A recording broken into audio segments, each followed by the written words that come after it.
What is up, YouTube? Flirt RLC, and I'm back with another MLB The Show 16 Diamond Dynasty game. You can take a look at my lineup here, my opponent's lineup there. We're actually facing like an actual online opponent for this game, and we got Colin McHugh going for us as our pitcher.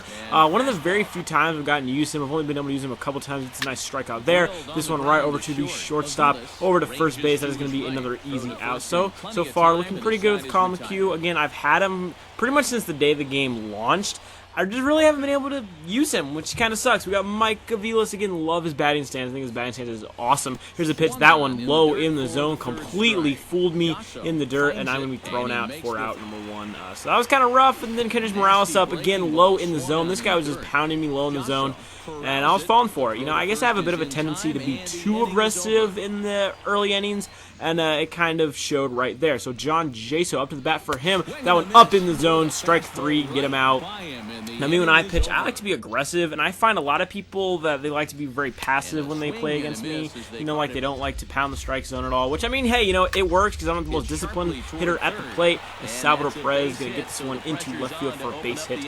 But what I always do is I always just go fastball up and in, and then a slider low and away. That's just kind of just how I like to do it. As we got the pitcher up, he's going to try to bunt. This one gets away from him, so Perez will be able to advance to second base. I do take the strike on the missed bunt, and that one gets away from the second baseman, but Perez has tree trunks for legs.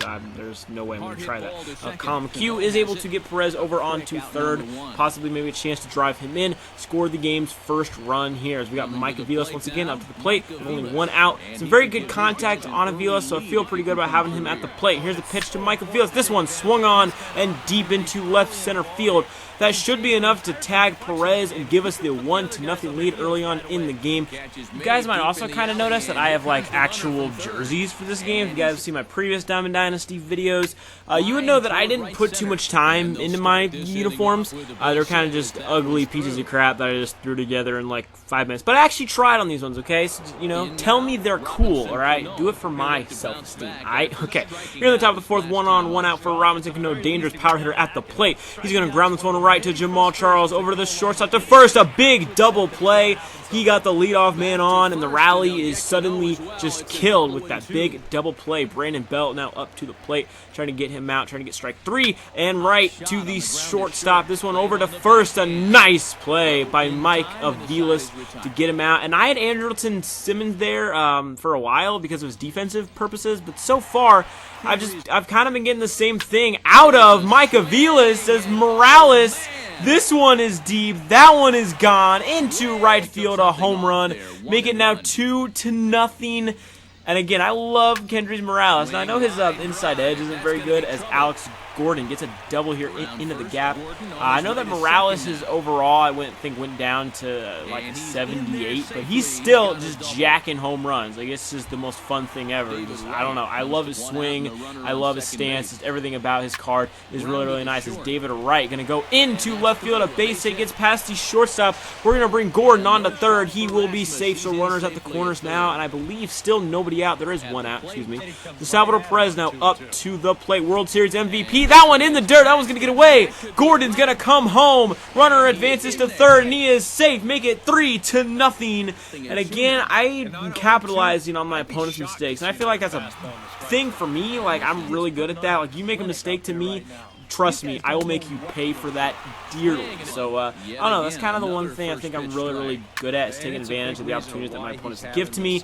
But this one is not good. Robinson Cano, this one back deep to center field. Dyson can't get to it, and that is a 2-run home run, and that makes it now 3-2. We still have the lead, though. Brandon Belt up to the plate now with one out.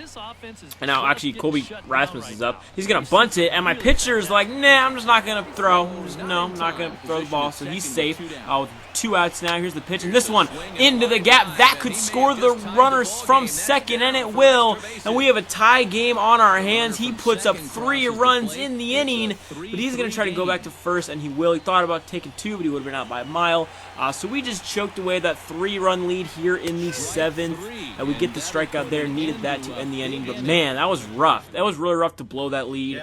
That home run really killed us a lot, and then he hits right here. I think that was just a slider that got away from him, not intentional at all. So Perez up to the plate now, and he's going to take a strike as we're going to steal David Wright, and he's going to be safe as the ball's going to go into center field. But you know, the outfielders were playing shallow, or they were shallow because of the stealing situation. So I really wasn't going to try to, you know, take third on that. There's no way I was going to his Rasmus strikes out, and now Mike Aviles up 1 out, so a runner in scoring position, and this one is deep into right field. Actually, not deep at all. It's just very high, and that is no way going to be able to tag up the runners. So we got some guys on at the beginning of the inning, but we cannot bring them around as Will Myers is going to strike out to end the inning, so he gets out of there. Still have a tie game on our hands. Runner on first, 2 outs now for him.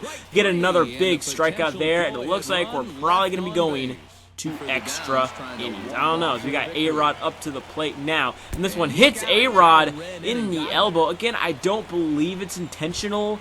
I think it's just like a slider that got away from, just a pitch that got away. I don't think that he would do that intentionally, as Mike Aviles slaps this one into left field. That's going to get down, but A-Rod, not the fastest person in the world, not going to be able to get to third. I would have liked a first to third kind of thing, but with A-Rod that wasn't going to happen. As Will Myers again takes strike 3 looking.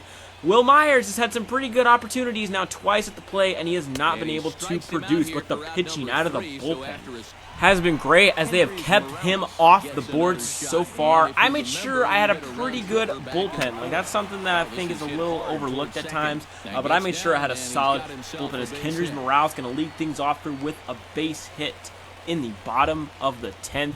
That's not going to bring up Jamal Charles now. Again, my created player, he's actually like an 88 overall now, so that's pretty cool. Hopefully I can, you know, get him up to like the 99 potentially. But if I keep swinging at pitches like that, it's probably not going to happen. Again, like, I've had a lot of success with this creative player, as you guys have probably been able to tell.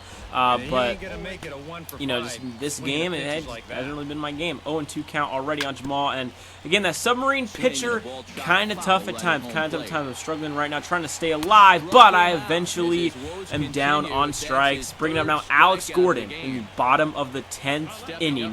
What's going to happen here? As we take ball 1 on the inside now. This is going to be the next pitch from O'Day. 2 outs in the bottom of the 10th with a runner on. This one fouled off behind the first baseman. So, here's the 1-1 pitch from Darren O'Day. Gordon in the air to center. Back at the wall. This game is tied.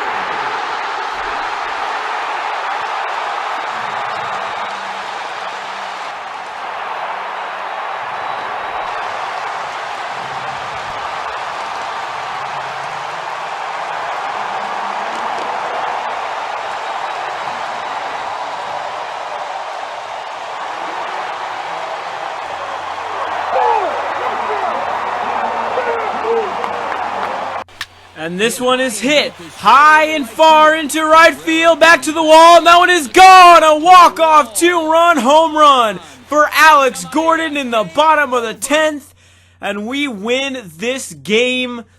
I don't know what it is, but Royals players are my most clutch players in Diamond Dynasty. Like, I don't know what it is, but just like whenever I play Diamond Dynasty, now granted, I have a lot of Royals players on my team, but I don't know, they always make plays. You know, if they're a Royals player, then they just automatically have to make some big, tremendous home run play. Just they have to do something amazing. I don't know what it was, but what a tremendous home run by Alex Gordon. That guy is ridiculously clutch. Can't believe it. Awesome card. Anyways, I hope you guys enjoyed this MLB The Show Diamond Dynasty game. I'm going to see you on the next one. Peace out and have a good day.